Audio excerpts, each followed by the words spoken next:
Bom dia, pátria amada Brasil. A você, meu amado e minha amada, o meu abraço. Deus te abençoe. Hoje, 4 de abril de 2026, sábado, tenho aqui uma palavra de Deus para você. Ouça. Mateus capítulo 26, versículo 57, diz assim a palavra do Senhor. E os que aprenderam a Jesus o levaram à casa de Caifás, o sumo sacerdote, onde se haviam reunidos os escribas e os anciões. Amém? Mateus capítulo 26, do 1 ao 5, é o plano para tirar a vida de Jesus. Do versículo 6 ao 13, Jesus é ungido em Betânia. Do 14 ao 16, o pacto da traição. Do 17 ao 19, os discípulos preparam a Páscoa. Do 20 ao 25, o traidor é indicado. Do 26 ao 30, Jesus estabelece a nova aliança no seu sangue. Do 31 ao 35, Pedro é avisado que negaria Jesus. Do 36 ao 46, Jesus vai para o Getsêmani, aquele sofrimento terrível que ele passou. Do 47 ao 56, Jesus é preso. Do 57 ao 68, Jesus perante o Sinédrio.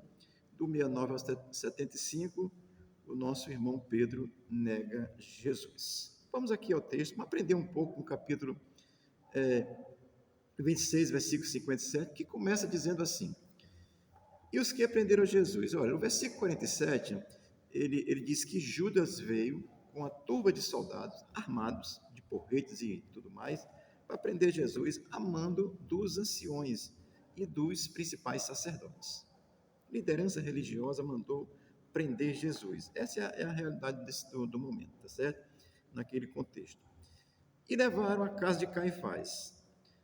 Depois de prenderem Jesus, eles levaram à casa do sumo sacerdote, que era a maior autoridade religiosa naquele contexto, constituída pela lei judaica naquele contexto.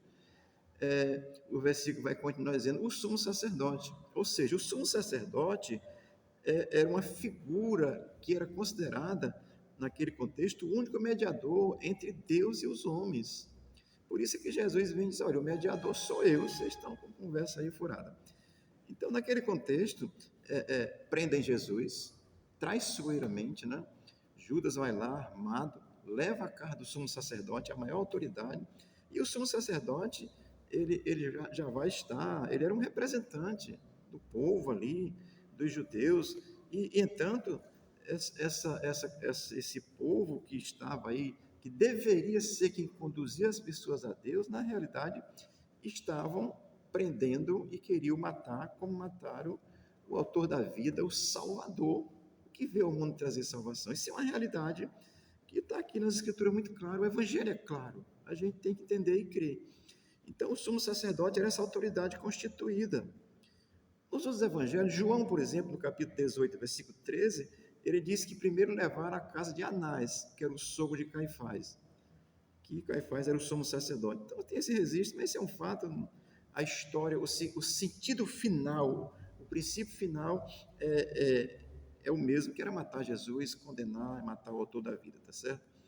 O versículo 57 vai continuar dizendo assim, onde se haviam reunido os escribas e os anciões. Quem são os escribas? Escribas eram pessoas que escreviam as coisas, e os escribas escreviam tudo, documentos comerciais, coisa importante, iam registrando, escrevendo, e registrava também as escrituras. Graças a Deus que as escrituras chegam até nós, porque tínhamos escribas naquele contexto, tanto do Velho Testamento como do Novo. Então os escribas estavam lá para fazer isso. Registrava tudo que era de importante da sociedade, inclusive registravam as escrituras. Amém? No contexto do Novo Testamento, os escribas também eram professores assim, da lei judaica. Então, eles eram professores também, mestres na lei, tá certo? E os anciões, desde o Velho Testamento, são pessoas dentro do contexto social, que mereciam assim, o seu respeito, a sua reverência, que tinham um significado importante pela sua própria experiência, pela sua posição social. Então, os anciões eram essas pessoas consideradas de respeito e reverência, e pessoas que poderiam passar ensinamentos. Isso vem do Velho Testamento e entra pelo Novo. No contexto de Jesus também era assim. Amém? Embora na história de Israel as coisas vão mudando ao longo da história, mas sem dúvida os anciãos eram importantes no contexto de Jesus ainda. Hoje ainda, mas nem tanto, mas no contexto de Jesus os anciões eram muito importantes. Então, o que é que acontece? Os escribas, os anciões, o sumo sacerdote e o restante dos sacerdotes formavam o sinédrio. O sinédrio, na pessoa do sacerdote, do sumo sacerdote, que era a maior autoridade religiosa de Israel, com os outros anciãos, escribas e os outros sacerdotes, formava o sinédrio com cerca de 71 membros desse conselho, tá certo? E esse conselho se reunia à assembleia para julgar, trazia os julgamentos religiosos, julgamentos ali e tal. E nesse dia, esse povo se reuniu na casa de Anás, o sumo sacerdote, para julgar Jesus. Um detalhe: quando nós olhamos a Escritura e avaliamos a história, a Escritura claramente já mostra isso. Jesus foi preso à noite, o sinédrio se reuniu à noite. Um detalhe: o sinédrio se reunia durante o dia para tomar decisões. É tanto que quando prenderam Pedro depois, ele disse: deixa Pedro aí que amanhã toma uma decisão com relação a ele. Aí o anjo vem e tira Pedro da cadeia durante a noite. Porque o sinédrio se reunia durante o dia. Com Jesus se reuniram irregularmente. Olha, o espírito do Alexandre de Moraes estava lá, tá certo? Aliás, é o contrário. O espírito da covardia já estava lá e segue, se manifesta hoje nos tribunais que nós vemos aqui no Brasil, porque o sinédrio aqui, essa assembleia significativa, que era formada pelo sumo sacerdote, pelos anciãos, pelos escribas e pelos demais sacerdotes, formando um grupo de 71 pessoas, tinha essa condição muito forte dentro da tradição judaica para fazer aquilo que era certo. Entretanto, o julgamento de Jesus foi um julgamento feito de uma forma irregular. Amém? O sinédrio, que deveria promover a ordem, a lei, a santidade, apresentar a Deus às pessoas, estava se reunindo pelo seu próprio interesse. Olha, irmão, não tem como não contextualizar. O nosso STF se reúne aí às escusas, né? Fora do parâmetro legal, com criminosos, e são criminosos, e é desse jeito mesmo. Estou contextualizando para a gente entender, porque Deus se revela na história, mostrando o que é certo e mostrando o que é errado. Você tem a opção: eu prefiro o certo. Tem muita gente que prefere o errado, eu prefiro o certo, ok? Então, assim, é muito interessante, porque o nosso STF se reúne aí paralelamente com criminosos, quando é do seu interesse. É só a gente olhar. Aqui o sinédrio, que deveria se reunir durante o dia, se reuniu à noite de uma forma irregular, condenou Jesus, como não podia matar. Interessante. Os religiosos são bonzinhos, né? Eles não podiam matar Jesus. Olha, nós não podemos dar ordem para matar. Quem dá essa ordem para matar é o governo romano. Manda para Pilatos. O coitado do Pilatos ainda tentou haver, mas aí os religiosos preferiram Barrabás. Olha, eu vou repetir isso aqui: eu tenho medo de religioso. Quando eu vejo que é um religioso, eu fujo dele. Porque, meu irmão, o religioso, ele foge das escrituras.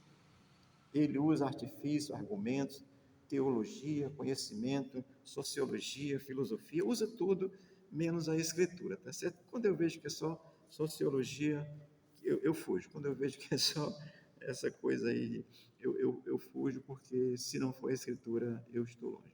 Aqui está, irmãos, olha: sumo sacerdote, escribas, o restante dos sacerdotes, anciãos, reunidos, formando o sinédrio, a maior autoridade religiosa naquele contexto, e condenaram Jesus, o autor da vida. Isso é impressionante, isso me deixa impressionado. E te digo, meu irmão, até hoje, os líderes religiosos, em qualquer dimensão religiosa que você procurar, inclusive protestante, os líderes que querem lhe dominar, eles estão igual ao sinédrio que fizeram com Jesus, lhe acorrentando, lhe aprisionando, querendo prender você, quando Jesus liberta. Quando eu estou dizendo isso, eu espero que Deus te abençoe, você possa entender. Eu não estou condenando, julgando ninguém. Eu olho para a palavra e creio naquilo que a palavra ensina, e tenho ela como palavra de Deus, plena, total e absoluta, sem relativização. Porque o que a religião faz é relativizar a palavra de Deus. Amém? Esse texto é muito gracioso, de Mateus capítulo 26, versículo 5 e 7, que diz que prenderam Jesus, levaram a maior autoridade religiosa, e essa maior autoridade religiosa, no maior conselho religioso naquele contexto, condenaram Jesus. porque disseram que Jesus blasfemou, o texto vai ensinar isso a seguir. Disseram que Jesus blasfemou, prenderam a Jesus e levaram para o Pilatos condenar, porque quem dava a sentença de morte era Pilatos. Tem uma música aí, que é uma música de um cantor sertanejo, que o título dela é Cuidado. E a música, ele diz que, ele vai dizer nessa música, é uma música secular, mas ele vai dizer nessa música que eles preferiram Barrabás. A religião prefere Barrabás. Quem é genuíno cristão prefere Jesus sempre. Hoje, como diz aí na tradição, é sábado de aleluia.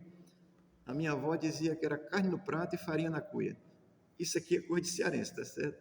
Mas que Deus te abençoe, o Espírito de Deus possa revelar a verdade de Deus a ti e ele possa te libertar das garras do sinédrio e você possa crer em Cristo única e exclusivamente como teu Senhor e Salvador, porque ele veio para isso.